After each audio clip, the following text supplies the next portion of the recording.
Okay, here's our video for Boccherini Minuet. You should do the A major scale and arpeggios at the same time that you're doing this, and that's on page 27 at the bottom. And of course, we already did A major scale in book 1. Now, instead of starting on the A string, we're just adding another octave and starting down here on the 1 on the G string.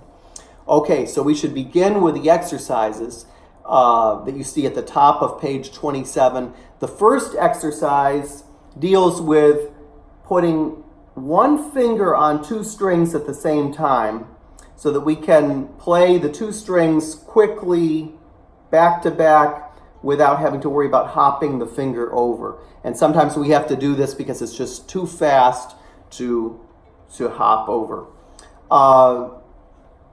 It's very important that you start out with the same hand position you would have for one string if you were just putting your finger on one string. So don't try to change at all to put the finger down on both strings.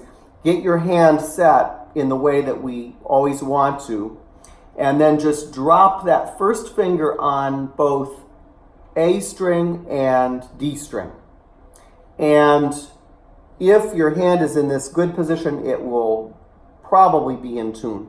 So we'll try this right now. I'm going to start with the A string and then go over to D string with 1 on both strings. Notice I'm not going to rock my hand or anything. I'm just putting the finger there, and it should be in tune on both strings.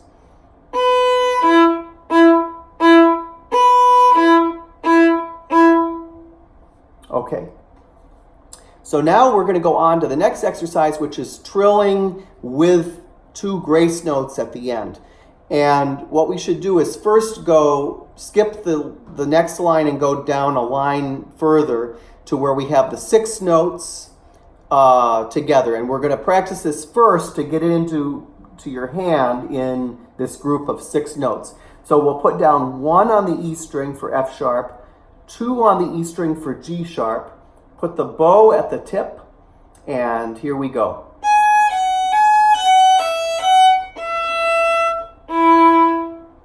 And now I'm going to do the next line, the same thing, but it just starts on the A string and goes over to the D string. Notice here, especially I'm going to have to bring the elbow under, especially for the D and G strings.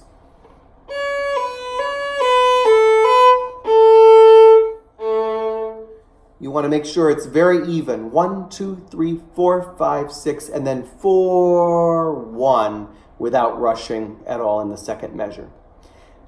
Now we'll go back up and we'll put that together with the trill. Of course, you want to do that one quite a bit first to get it into your fingers.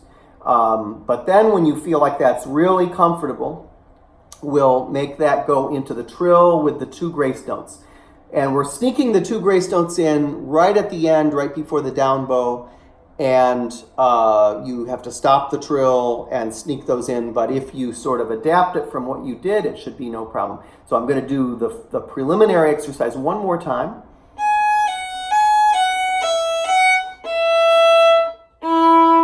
And now I'm going to do the trill with the grace notes, starting from the note above. So we're going to put 1 down and 2 down and start from the 2.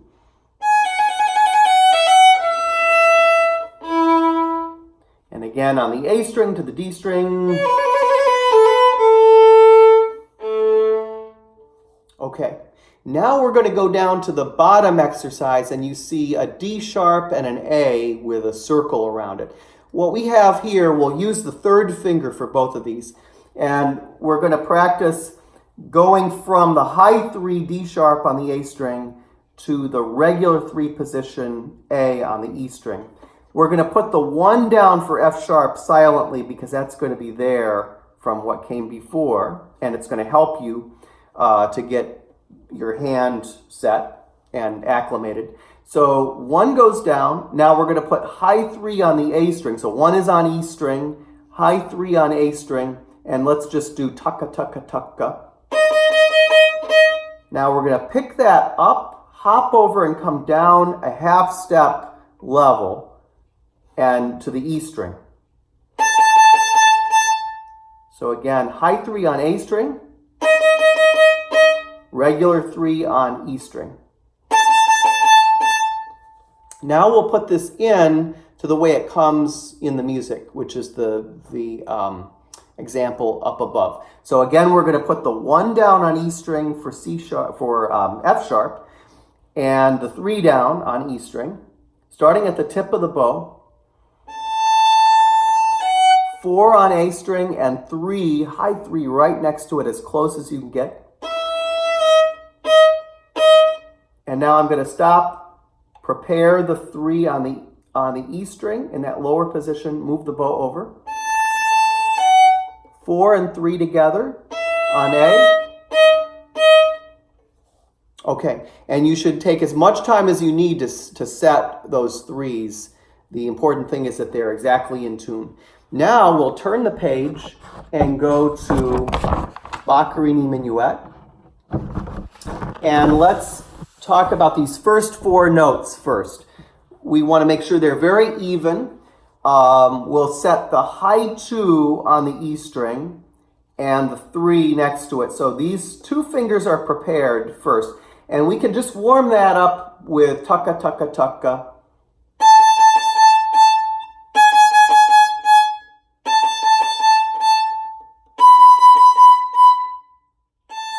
Okay. Now, the next step, we'll do it separate bows. Again, 2 and 3 are prepared before we begin.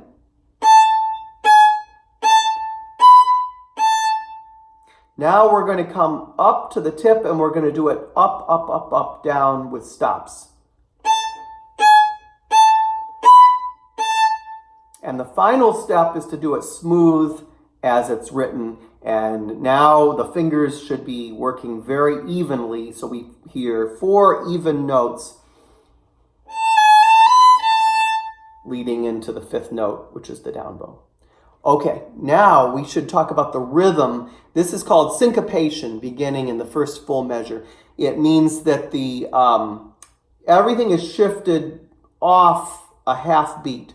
So we have 1 and 2 and 3 and 1 and 2 and 3 and really listen to the CD so you can feel this rhythm.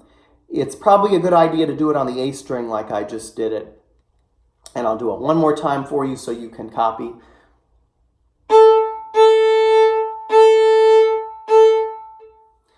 Now we'll start putting this together and notice the dot in the first full measure on that A. So we have up, short, long, long, bum, ba, da, dum, ba, da, da, da, short, long. So we'll make sure there's always a little comma after that, that downbeat. Okay, so here we go. We're going to put the 2 down for G sharp and then the 3 for A. Put the bow at the tip. Short, long, long.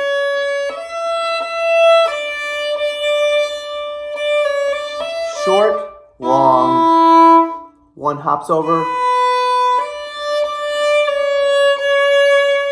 Now we have the next phrase, and here's where we have our hopping 3. Put 1 and 3 down. 4 on A string. Stop and hop the 3 over to the E string, to that lower position.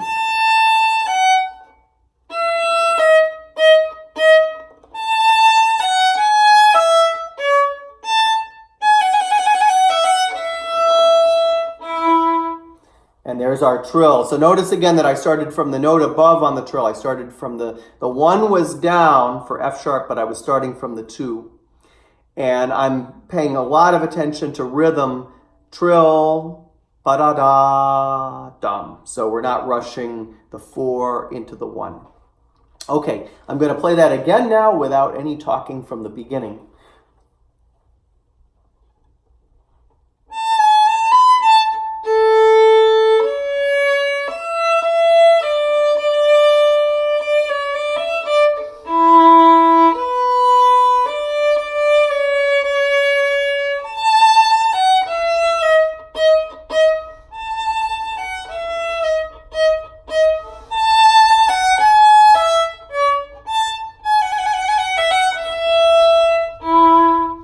Notice that I was bringing out the loud and then the echo with more bow and then less bow. Now we're going to go on at measure 9, and here's where we are going to put the 1 on both strings like we did in the exercise. So we can put down 1 right now on D string and A string, and then right next to the 1 on the A string we'll put low 2 for C. And this is the same idea starting from up here in the upper half of the bow.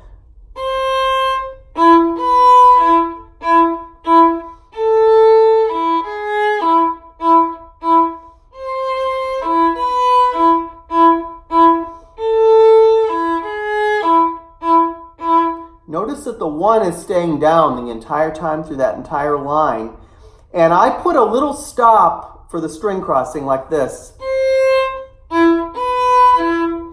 And that's just a good idea to make sure we get over there exactly at the right time rhythmically. But of course that stop goes out as you get used to it.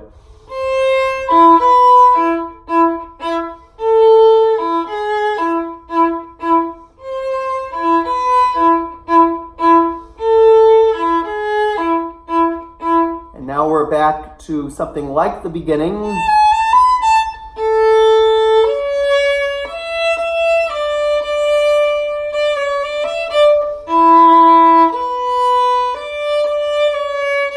Here's where it changes. Echo.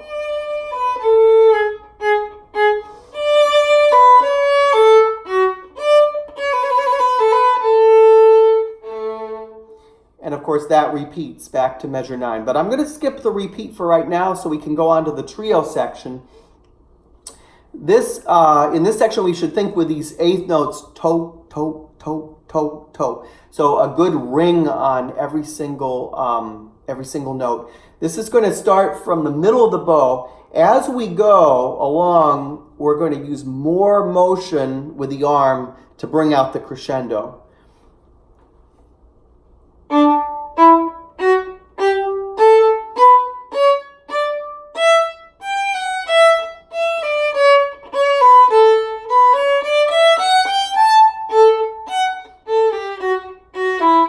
Circle.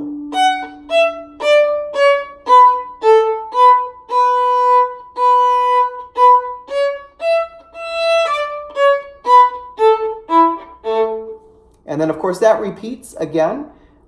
Let's talk a little bit about what happens in measure 23, I guess it is, where we have down, up, down. Now we go over to the A string here with the 4. So make sure you're playing open E when you need to play open E, and then 4 where it's marked, because that's the way we want to go down to the lower string right there.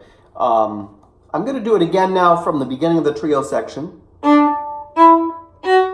Make sure up bows are really pushing from the elbow here.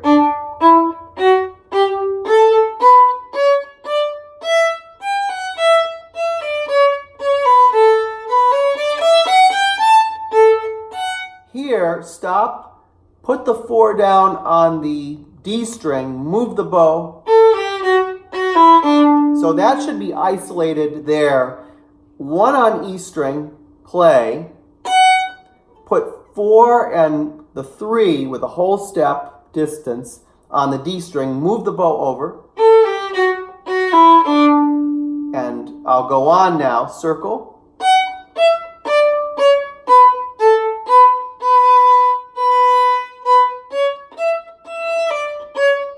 Short, short, short. Make sure the last note doesn't hang on. Make sure it's short, short, short in that last measure. Now, this next section, the piano sort of has a very prominent part here, and we've got our little 8 notes that we're fitting in. Very important that you listen to the piano part here and study the recording so that you really know exactly when to come in, because everything is kind of off where you expect it to be as far as the beat. It's very hard to find the beat here when the piano part is playing. But what we can do beginning at 29 is count the 8th notes. So this is in the upper half of the bow, actually right toward the tip. And we're going to make sure every note here is, except for the slurs, every note is going to be exactly the same length. So we're going to make sure everything has that toe sound without any of them getting accidentally long. And we're going to count one. And the other thing, one more thing, we'll make sure the 3 stays down. The 3 will stay down for basically 2 lines here. So as you're going from the open A to the 3 on the E string, there's no reason to lift the 3 at all. Okay, so here we go. 1, 2, 3. Rest, rest. Rest, rest. Rest, rest. Rest, rest. Rest, rest. Rest.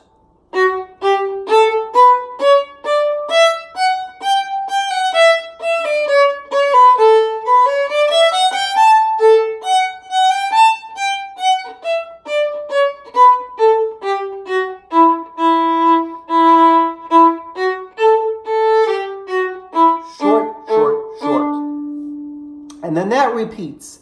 And then the second time we get there, there's a little bit of a pause, and then you repeat back to the beginning of the minuet without any repeats and end at the fine sign. All right, so that should be everything you need for Boccherini Minuet, at least to begin with. Happy practicing.